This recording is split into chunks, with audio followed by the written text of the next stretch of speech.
Oi, gente. Há algum tempo atrás eu fiz um vídeo refletindo se o bolsonarismo ele é um sintoma de uma sociedade doente ou se ele é a própria doença. E eu expliquei que ele é uma síntese de doenças sociais. E eu vou aprofundar um pouco sobre isso nesse vídeo, mas se você tiver curiosidade, assista o meu vídeo anterior. E eu quero falar de três doenças sociais fundamentais associadas ao bolsonarismo e que são inquestionáveis, diga-se de passagem. Uma delas é o negacionismo científico, que eu vou caracterizar. A outra é a xenofobia e uma série de preconceitos, que é uma coisa meio que correlacionada, esses diversos preconceitos. E aí entra preconceito regional, preconceito com cor, preconceito com a comunidade LGBTQ, preconceitos absolutamente diversificados, né? E existe o terceira doença social, o golpismo, a viuvez da ditadura militar, um certo saudosismo com o regime autoritário, que tem um elemento de revisionismo histórico, porque nega, e de negacionismo científico, porque nega aspectos reais e concretos da ditadura militar. Então, o bolsonarismo ele é a síntese, ou seja, ele é a combinação de diversas doenças sociais diferentes, elas não são iguais, mas o bolsonarismo ele reúne, ele agrega todas essas doenças em um discurso simples, direto e conectado com elementos conspiracionistas e fundamentalismo religioso ultra radical. Várias coisas acabam formando o núcleo bolsonarista. Na economia, ele se associa à ortodoxia liberal, embora não seja liberal em várias outras dimensões. Enfim, tem essas peculiaridades em relação ao bolsonarismo e eu quero falar para vocês das três doenças sociais. E são doenças sociais porque elas produzem efeitos muito negativos. Vamos pegar o negacionismo científico, a primeira que eu citei. Bolsonaro recentemente no Flow de Podcast disse: o Tarcísio Meira morreu e tomou vacina.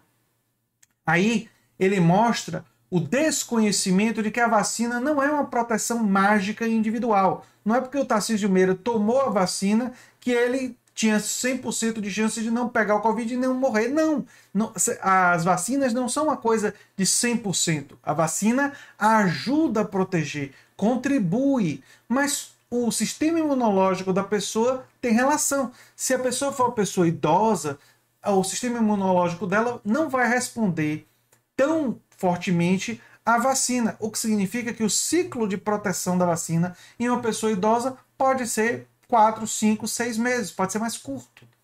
E a pessoa pode não resistir, mesmo tendo tomado a vacina, ao vírus. Então por que tomar? Porque para a maioria das pessoas, tomar a vacina protege. E tomar a vacina protege também os outros, porque diminui a chance do vírus mutar, diminui os vírus em circulação, diminui a chance das pessoas terem sintomas mais graves e com isso evita que os hospitais entrem em colapso. Então, a vacinação é uma proteção parcialmente individual, mas coletiva. Mas o Bolsonaro trata a vacina como uma coisa mágica porque ele quer desconstruir. Então, ele finge que deveria ser 100%, já que não é, não presta. Isso é um elemento, uma estratégia do negacionismo científico produzida pelo Bolsonaro. Recentemente, ele negou a fome. Tem 33 milhões de brasileiros que estão passando fome. E ele falou como se isso não existisse. É um negacionismo de dados científicos coletados por diversas instituições que mapeiam e fazem o mapa da fome, o qual o Brasil voltou. Negacionismo do aquecimento global. O Bolsonaro indicou vários ministros negacionistas. O aquecimento global, a mudança climática, é a maior ameaça civilizatória que a humanidade enfrenta hoje. É fundamental e estratégico para a humanidade enfrentar a mudança climática, fazer uma transição que saia dos combustíveis fósseis.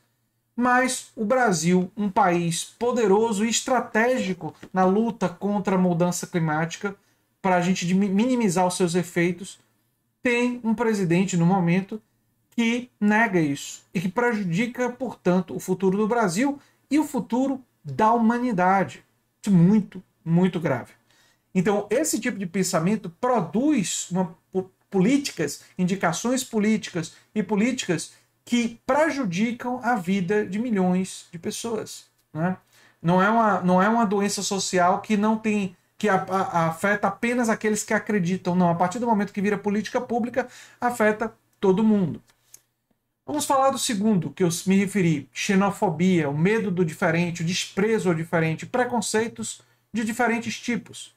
Bolsonaro contribuiu para o escalar do preconceito regional, o preconceito com nordestinos. O preconceito com nordestinos é um típico preconceito que tem a ver com o fato de que no Nordeste a votação de Bolsonaro tende a ser menor. Foi menor em 2018, quer dizer, foi um dos lugares onde ele perdeu e tende a ser um lugar onde ele vai perder por muito agora. Ele incentiva nos bolsonaristas terem preconceito com o nordestino, ignorando, por exemplo, que a melhor educação do Brasil é do Ceará, estado no Nordeste. Que os estados do Nordeste, e aí inclui a Bahia, são estados que têm contas muito mais equilibradas do que a maioria dos estados do Sul. E que não tem atrasado o pagamento do seu funcionalismo, coisa que tem acontecido com uma certa frequência nos estados do Sul. Claro que preconceito com os estados do Sul também é errado, mas esses elementos de preconceito, percebo, qualquer tipo de preconceito que tenta julgar a pessoa pela origem do estado, isso daí é semelhante embora não seja igual, a preconceitos por cor, preconceito com a comunidade LGBTQ, que são elementos fundamentalmente que estimulam o ódio a um determinado grupo social, ignorando o caráter dos indivíduos, ignorando quem eles são. E as pessoas devem ser julgadas não pelo seu lugar de origem, sua cor da pele, sua religião ou ausência dela, ou sua orientação sexual. As pessoas devem ser julgadas pelo seu caráter, pelo que fazem, não por esses fatores. Todos esses fatores devem ser respeitados. É fundamental que seja o caráter, aquilo que faz dos indivíduos, que faz a gente olhar para as pessoas e decidir, olha, esses aqui eu quero me afastar, esses aqui eu quero me aproximar. Mas Bolsonaro incentiva uma cultura de ódio. E uma cultura de ódio que busca implementar políticas ou reverter conquistas de todas essas comunidades. Isso é muito grave, não é? Um terceiro aspecto que me prejudica, que me preocupa nas doenças sociais do bolsonarismo e me prejudica enquanto cidadão, porque eu sou um comunicador, entre outras coisas, professor, né? É o golpismo, a perspectiva antidemocrática, uma visão saudosista da ditadura militar, que quer negar que a ditadura teve censura, teve presos políticos, que a ditadura militar foi um regime monstruoso em muitos aspectos. A ditadura militar tem violências terríveis, inaceitáveis para qualquer país minimamente civilizado. Nenhum país pode de fato se tornar democrático se não fizer um acerto de contas com um passado nefasto como esse, que envolve a ditadura militar, que envolve outros aspectos do nosso passado, como a escravidão, uma mancha da nossa história com muitos aspectos de violência. A ditadura, uma chaga mais recente. O Bolsonaro pode ser considerado um filho da ditadura militar, porque foi naquela época que ele formulou a sua perspectiva, né? E que deveria ter sido, inclusive, expulso do exército, mas contou com um jeitinho brasileiro, com uma pequena corrupção, com corporativismo militar para aposentá-lo como capitão. Que foi ali também uma violência contra o povo brasileiro que foi cometida. Essa perspectiva autoritária, ela leva muitos cidadãos brasileiros a serem contra a imprensa livre, a serem contra uma sociedade com mínimo de liberdade de expressão. Faz eles defenderem publicamente o fechamento do Congresso, fechamento do Supremo Tribunal Federal, fazem parte da população abraçar claramente uma dimensão neofascista com o caráter profundamente antidemocrático. É uma doença social. Nós temos agora no Brasil milhares, talvez milhões de pessoas que não possuem nenhuma conexão com os valores da democracia. Isso se dá, em grande medida, pela síntese de doenças sociais que o bolsonarismo é. E eu elenquei aqui 3, eu poderia falar de outras. E deixe nos comentários outros aspectos e doenças sociais que o bolsonarismo sintetiza. E é por isso que é fundamental derrotar o Bolsonaro na disputa presidencial, derrotar candidatos bolsonaristas para deputado, para senador, e derrotar todos os candidatos que apoiaram, todos os políticos que apoiaram Bolsonaro em 2018.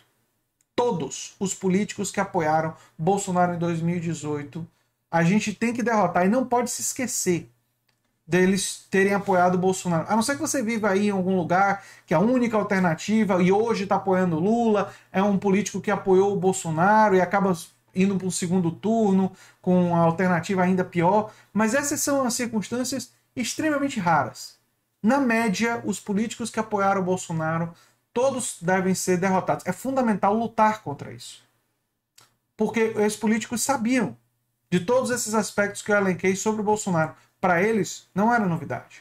No entanto, eles apoiaram mesmo assim, por conveniência, por estratégia política, por uma série de fatores. E a gente tem que ter essa clareza, porque nós vamos ter que lutar contra o bolsonarismo também depois da eleição. Ano que vem, o bolsonarismo, essa síntese de doenças sociais, não vai ter acabado. Por isso, a nossa luta precisa continuar persuadindo as pessoas a adotarem um comportamento científico, como Carl Sagan diria, que a ciência é uma forma de ver o mundo, de compreender o mundo. Nós precisamos abraçar a ideia de uma sociedade que deixa para trás seus preconceitos, sejam preconceitos regionais, preconceito étnico, preconceito com a comunidade LGBTQ, e abraça a diversidade e que trata as pessoas com respeito. Nós precisamos aprofundar uma perspectiva democrática, radicalmente democrática na nossa sociedade, para radicalizar a democracia na esfera política e para fazer a democracia também começar a penetrar os espaços de trabalho. E por isso é fundamental derrotar o golpismo, a perspectiva antidemocrática. E é com essa mensagem de ciência, de amor aos nossos semelhantes, sabendo que eles são diferentes e respeitando essas diferenças, e uma mensagem de aprofundar a democracia, que eu finalizo esse vídeo e torço para que vocês compartilhem e ajudem o canal Nova Máquina do Tempo nessa luta por essas causas. Um abração e até o próximo vídeo. Eu sou André Teixeira Jacobina, o canal vocês já conhecem, e se vocês gostam muito da gente, se torna um apoiador, membro, quem sabe vira um aluno dos nossos cursos. Um abração e até o próximo vídeo. Tchau, tchau.